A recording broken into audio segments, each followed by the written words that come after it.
Good morning, welcome back to the channel. Today we are back with the TBR jar. I've reinstated the Grishaverse and the Twisted series since they were the start of 2 series. So they are back in the jar, ready to pick some more. Okay, interesting, because if everybody's reading Alchemized at the minute, I've got Rosie and Chains now as my next read, which, if you know anything about it, is a Hermione take, which I didn't know when I bought it. I am trying my hardest not to support anything that's Harry Potter based, and I got tricked because I saw it and I didn't know anything about it. And this is what happens when you go in blind, right? You end up buying books that you wouldn't normally support. I genuinely just thought the cover was really pretty. 443 pages. Let's read the blurb. The war is over, the dark forces have won, and the hero who was supposed to save them is dead. After watching her brother die and her kingdom fall, Princess Bryony Rosewood is captured by the enemy, stripped of her magic and auctioned off to the highest bidder. She's sold to Tobin Hurst, scion of the powerful and devious Hurst family, and her secret infatuation. But Bryony can't submit to her feelings. A secret rebellion is brewing and she must escape to join it. Yet despite the horrors of her new world, help and hope can arise in the most unlikely of places. Well, this is the next one. Wish me luck. Good morning. I have just finished Rosie and Chains, which is my next book. Do you know what? I actually enjoyed it more than I thought I was going to. I was like, well, this is a Hermione, so I'm going to hate it. But I can see where the characters are similar, but it was different enough that it was enjoyable. So, yeah, I enjoyed it a lot more than I thought I was going to. Interesting times. So the next book to come out of the list, it's just down here, is going to be, all right. Okay, so the next book then is the first one in the Crimson Moth series, which is the Crimson Moth over here. I think it's called something different for American and other audiences, but it's the Crimson Moth for us. So the blurb. The only thing more treacherous than being a witch is falling in love. One night, Rune's life changed forever. Blood ran in the streets. Now, in the aftermath of a devastating revolution, witches have been diminished from powerful rulers to outcasts, ruthlessly hunted due to their waning magic, and Rune must hide what she is. Spending her days pretending to be nothing more than a vapid young socialite, Rune spends her nights as the Crimson Moth, a witch vigilante who rescues her kind from being purged. When a rescue goes wrong, Rune decides to throw the witch hunters off her scent by courting the handsome Gideon Sharp. None of that read well, I apologise. Except Gideon is a notorious and unforgiving witch hunter, loyal to the revolution, and falling for him would be deadly. So just need to catch up a little bit. So I finished Crimson Moth, actually really enjoyed it. But obviously I can't read the sequel because even though I've got it, that's not according to the TBR jar rules. So my husband was having a nap, so I didn't pull it on camera, but it actually gave me Nightbane, which is the second book in the Light series. And I've started to read that now.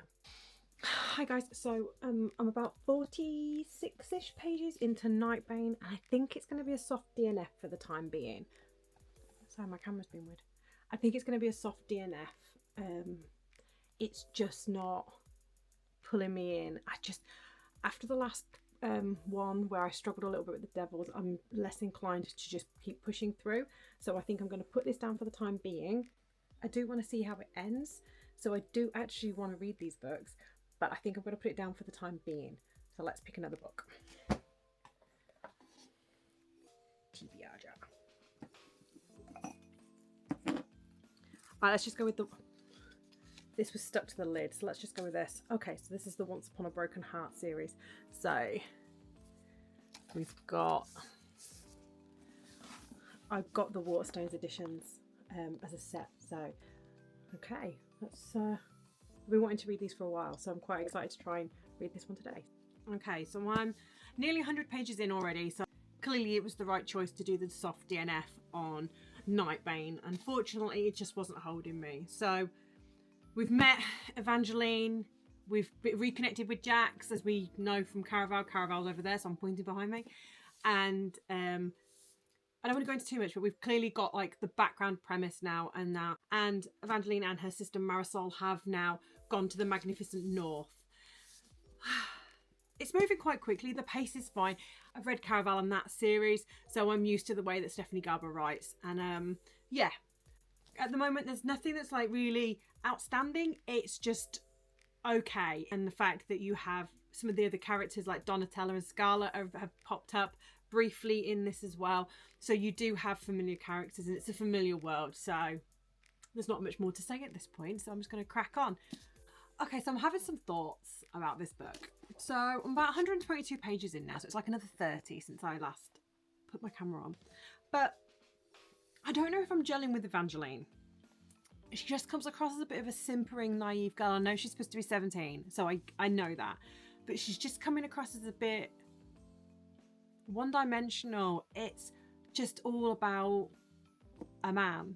I just always find it a bit disappointing when the sole focus of any woman in a book, and I know it's a romance book, I know, is just purely about men. I feel like you need a little bit more, and I don't feel like I have a lot of character development from her. Like straight away it's all about Luke, and then it's about Luke and Marisol, and then it, you know, obviously she's gone to the north now, it's all about Apollo, and you don't really see any depth to her character right now. I'm hoping there's more, and I'm hoping there's more development. And I know that this is part of the trilogy because I've got the other 2 books, and I know it continues on after that.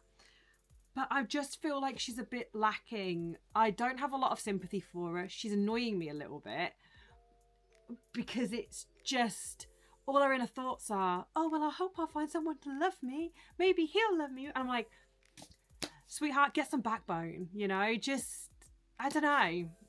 Something about her's irritating me. At least in Caraval, you had like the games and there was like an element of something to it. And at the moment, I feel like this is lacking. But considering it's a 400-page book, so I'm like 122 pages in, I don't feel like, I don't know. I don't know. I feel like it's lacking the magic that Caraval had, because we all know that it had a lot of magic anyway, but because of the way that the plot played out, I just feel like there was much more to it. There was a depth more to Caraval than there is to this book. And I know everybody loves these books, so I'm hoping that I will be sufficiently satisfied by the time I finish all the trilogy, which I don't know when that's going to be because it depends on how kind the TBR jar is to me. But right now, I've literally just read a bit with Evangeline in and Marisol, and she's met Apollo. It's that first night where she's gone to the dinner. She's met Apollo. She's ran into Jax. Jax has claimed his first kiss. She's got the curse, or the part of the deal was with Jax that he could collect on 3 kisses, and whoever that may be with. So he's directed towards Apollo. But because all the gossip rags saw her with Jax, now all the gossip rags are just talking about her and Jax, and her inner thoughts are like, oh, but I hope it doesn't ruin my chances with Apollo. I'm like, is that really all you can think about? Like, your mum came from the magnificent north, you're in this completely different place, but you're just obsessed with this one person. And I know the purpose of going was around this whole the prince is trying to find his bride nonsense, but I don't know, I'm not a big fan of Evangeline right now. I'm hoping that she'll get better. I wasn't that big a fan of Donatella in the other books, and she grew on me gradually. So I'm hoping that maybe Evangeline will grow on me a little bit when I get a bit further into this. So I'll keep going and I'll update you. Okay, so I have now finished Once Upon a Broken Heart. It did get better. I'm still not convinced on Evangeline. I'm hoping that she'll get better in the other 2 books. But that means I get to draw another one. So what have we got?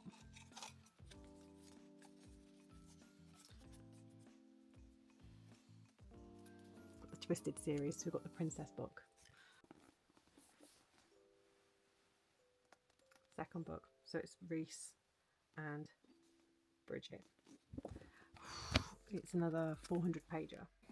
Okay, so we're under terrible lighting again. We're just going to deal with it.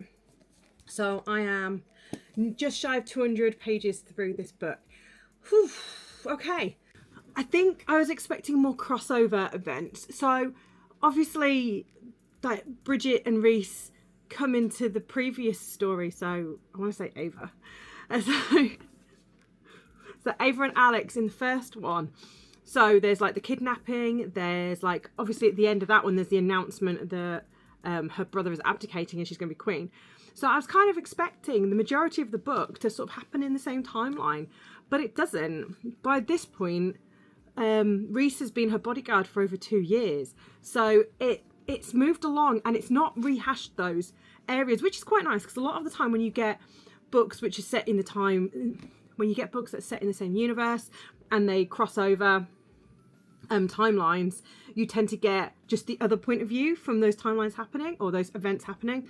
So it's good in that respect. I just kind of wasn't expecting it. I mean, we know that obviously Rhys has got some kind of history with the country that the prince is from. I'm like predicting his father's from there, and that maybe there is some way to get around this whole queens and kings can only marry nobility clause that's going on. Because, you know, this is going to have a happy ending, right? And it can't be a happy ending if she doesn't end up with Rhys. And she's not going to abdicate, so there's got to be either a change to the law or there's got to be some secret heritage. So is there going to be secret heritage in this? So I want to get this book finished today. So I'm about to start work. It's like 7:15 in the morning. I'm going to answer some of my emails, get my day set up. Going to do a bit more reading. I'll do some more reading at lunch, and then I'll probably finish it off later on today.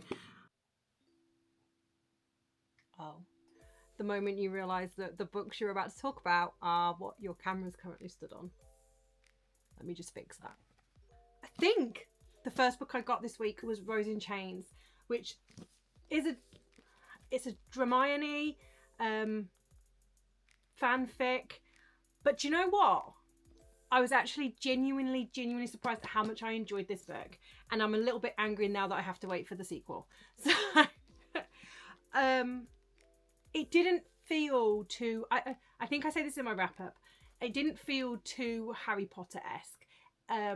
You could see where it had come from, but reading it, you didn't feel it. You've got those elements of school, but you've also got quite, as books fall everywhere, you've got the school elements, but that's mainly through flashbacks, and they're a lot older. They're 24-ish. It is a darker book.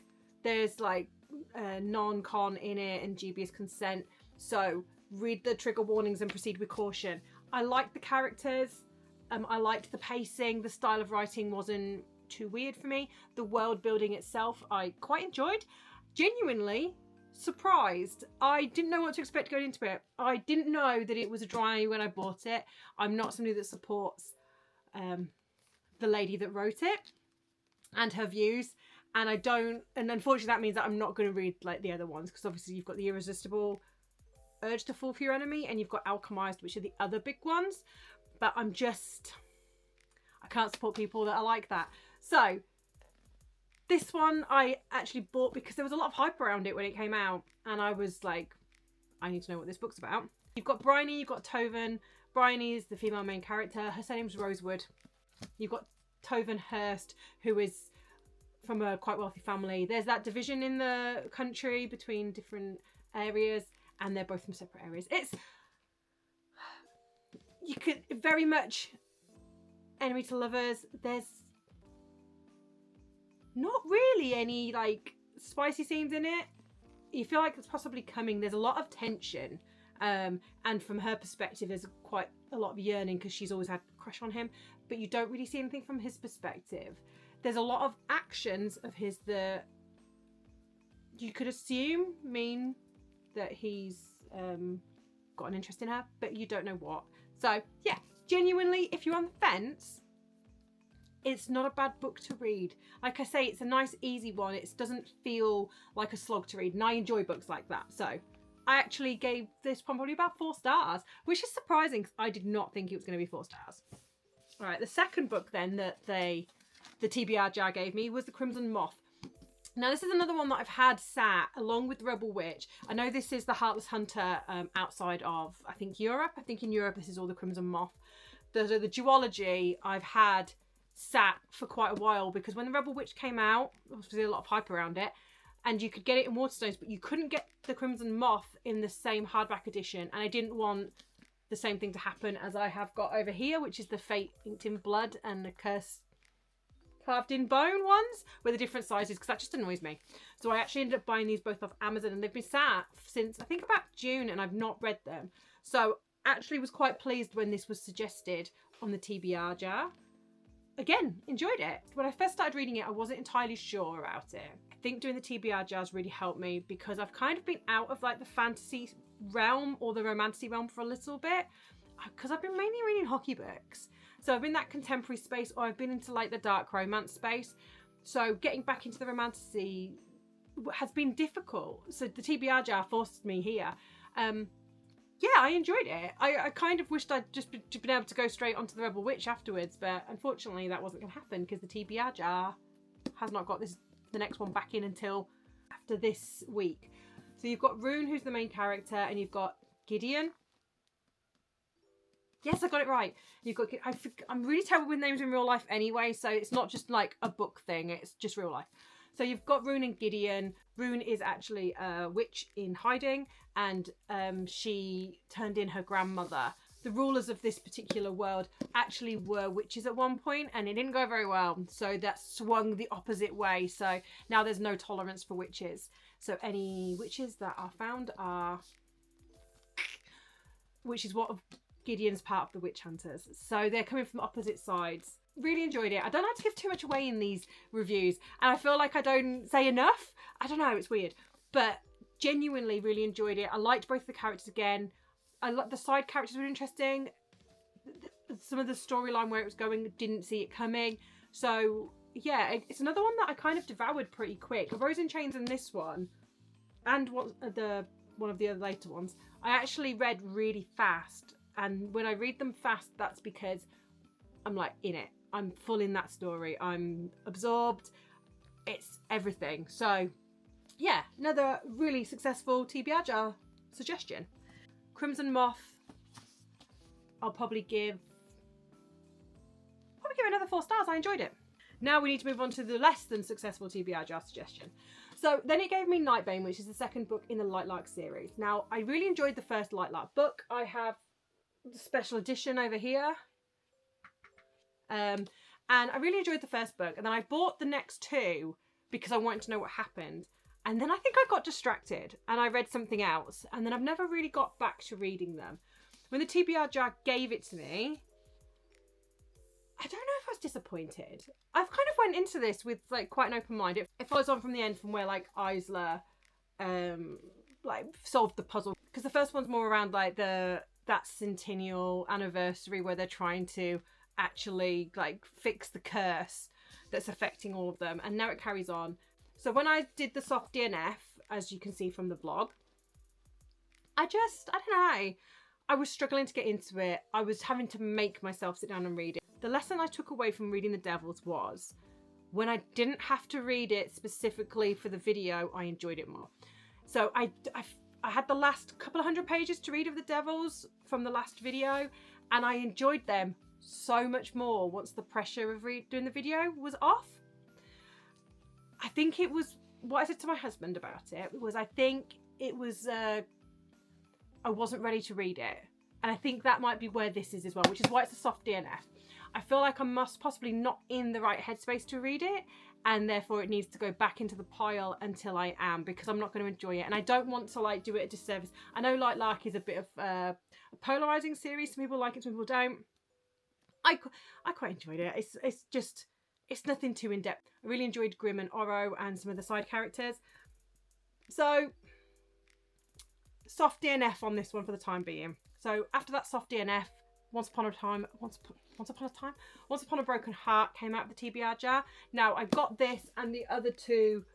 You'll notice my bookshelves keep moving around because I keep getting new books and I have to reorganise them. These are ones that I got for my birthday. They're the Waterstone editions, which I didn't pick up at the time and I wish I had. The second one's a signed one as well, and I got these for my birthday off my husband, and I haven't read them yet. It's another one where I don't know about you guys, but I have to be in the mood to read certain books. So I have to read them when it when it takes me, when my brain goes, do you know what, you want to read that book. Going back to the vlog footage, you can see that I just couldn't get on with Eva. I found her a hard character to like. And I know she's 17, oh, but I couldn't deal with the inner thoughts. She admittedly, she does wake up, she does grow towards the end of it, and I liked her a lot more towards the end. And obviously we all love Jax because we love Jax from Caraval, right? So I'll be interested to see what happens now, because like the truths come out, there's the prophecy. It's a good setup book. It's one that sets up for what's going to happen. I kind of would only give it about 3 stars though. I was all right. I was a bit annoyed by the characters, so unfortunately this is a 3-star for me. The last book then that I picked up this week, I don't even know if I didn't. I've been really terrible with vlog footage this week because I've just been sitting down to read. We were about to go on holiday and I've been picking up and reading in between, like packing and doing bits and pieces. So because of that, I didn't really have the camera on me. But I read Twisted Games next. This is the book that has Bridget and Reese in it. So you already have met them a little bit anyway from the first book. This book actually carries over through quite a few years, which I thought was interesting. I like the books that show a long passage of time. These a lot of books I'm finding are insta-list, and it's, oh, you're the mate, so like we're gonna get married in the first 3 months. And I am looking at hockey books. Hockey books move very fast. They meet, they get engaged within like 2 months, and then they're married in the off season. It's insane. So I do quite like a little bit of a slow burn, or ones that show the relationships developed over years. So like Twisted Games, I quite like, obviously Heated Rivalry for that as well, because that was over like a 7-year period, and the whole series of that is like 10 years or 11 years in the making. So I think seeing that relationship progress over time is really good, because nothing happens with them until about the 2-year mark. I wasn't looking forward to reading these. So the Twisted Game series anyway, I haven't really had inclination to pick up. I had one out of the last TBR video, and then I got this one, and I kind of grimaced a bit when it came out of the TBR jar. But I enjoyed it. It's another one that, like, Anna Huang, it's very easy to read. Again, it's trying to be dark romance a little bit with some of the things that happen, and some of the smut scenes, they're a little bit more on that dark romance side, but not really. So it's like, it's dark romance light. So if you want to get into dark romance, but you're not sure where to start, like the Twisted series is really good for that. I liked both the characters. I liked Bridget in the previous book anyway. Reese is quite funny because he's like, it's the grumpy sunshine relationship between the two. They both realise that they do have like an attraction to each other. But obviously him being the bodyguard, he has like that professionalism where he doesn't want to cross over. There's a lot of dark subjects. Reese hasn't had the best childhood, so that's one of the darker themes in this. Parental death on both sides. There's a lot of trauma.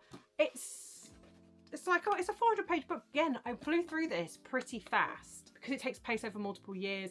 It's not one of these books that throws in smut scenes just for smut scenes. If there is like, they are getting it on, but you've recently had a smut scene, it doesn't really go into a lot of detail. It kind of just like goes, okay, and then they sets them up, and then like the next morning kind of thing, which is kind of thing that I prefer, because otherwise it feels like there's less room for the plot, because all you're wanting to do is put in like the smutty, spicy scenes. And sometimes it just feels a bit gratuitous. But she doesn't do this. I liked a little bit of the politics. It did feel like she was Princess Mia, and I'm sorry that wasn't going to go, especially because the country's called Eldora, which screams to me made up. Screams to me made up. And it's like, oh, it's this weird, obscure little country in the middle of Europe. But the monarchy, and they all speak English, and the monarchy's very similar to the British monarchy, and it's like, that side of it wasn't too keen on. However, I did like the characters. I liked the plot development. I honestly thought it would include more from the first book. I thought we would see that other point of view, and we didn't. And I was quite pleasantly surprised by that. It already set up the next book, which is going to be Josh and Jules. So Josh is Ava's brother, and Jules is obviously the other girl in the friend group, because all 4 books cover the friend group. It's also started to hint at the last book, which is Stella and Christian, who I didn't realise. I knew it was Stella and somebody called Christian, but we see more of Christian in this book because he's Reese's boss at the security company. Probably 3.5 starer. Probably 3.5 starer. So my week of reading from the TBR jar, I'd probably say Rose in Chains was my favourite. I think it's probably because I was surprised by it, but this was my favourite read of the week. Didn't see it coming. Like, genuinely, didn't see it coming. So that's another 4 books down and a soft DNF, which will go back into the pile. I may take out the Light Lark series ticket for the time being, and come back to it. But for the time being, that's another 4 books off the TBR jar. So thank you very much for watching, and I will see you again next week.